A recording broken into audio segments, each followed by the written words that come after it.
आम आदमी पार्टीचे सर्वेसर्वा आणि दिल्लीचे मुख्यमंत्री अरविंद केजरीवाल यांना सर्वोच्च न्यायालयातर्फे जामीन मंजूर करण्यात आलाय। केजरीवाल यांना ईडी आणि सीबीआयने अटक केली होती। जामीन मिळाल्यानंतर यवतमाळ शहरातील संविधान चौकात आम आदमी पक्षाच्या कार्यकर्त्यांनी एकच जल्लोष केला। आम आदमी पक्षाचा विजय हो, आम आदमी पक्षाचा विजय हो। केजरीवाल तुम आगे बढ़ो, हम तुम्हारे साथ हैं, तुम आगे बढ़ो। भारत माता की जय। इनकलाब जिंदाबाद, इनकलाब जिंदाबाद। अरविंद केजरीवाल संघर्ष करो, हम तुम्हारे साथ हैं। केजरीवाल आप संघर्ष करो। अरविंदजी केजरीवाल यांना अटक करण्यात आलेली होती आणि ते जेलमध्ये होते, परंतु त्यांच्यावर हे खोटे आरोप लावले गेले होते।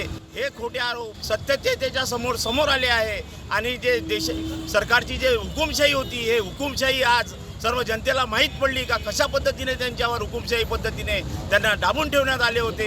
आणि सुप्रीम कोर्टाने आज आमच्या बाजूने न्याय देऊन, अरविंदजीच्या बाजूने न्याय देऊन ते निर्दोष आहे असं समजून आज त्यांची जमानत मंजूर केली। त्याबद्दल आम्ही सुप्रीम कोर्टाचे आभार मानतो आणि म्हणून यवतमाळ शहर आम आदमी पार्टी, यवतमाळ जिल्हा आम आदमी पार्टीतर्फे आज संविधान चौकामध्ये सर्व पदाधिकारी व कार्यकर्ते यांच्या सर्वानुमते फार मोठ्या प्रमाणात आज या ठिकाणी आम्ही जल्लोष करीत आहोत। आमचे लाडके नेते दिल्लीचे मुख्यमंत्री अरविंदभाई केजरीवाल यांना दोषमुक्त केलं।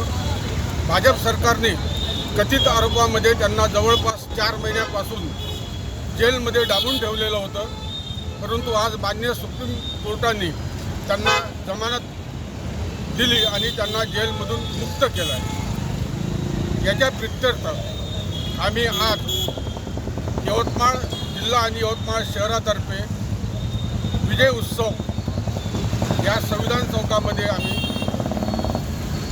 करत आहोत।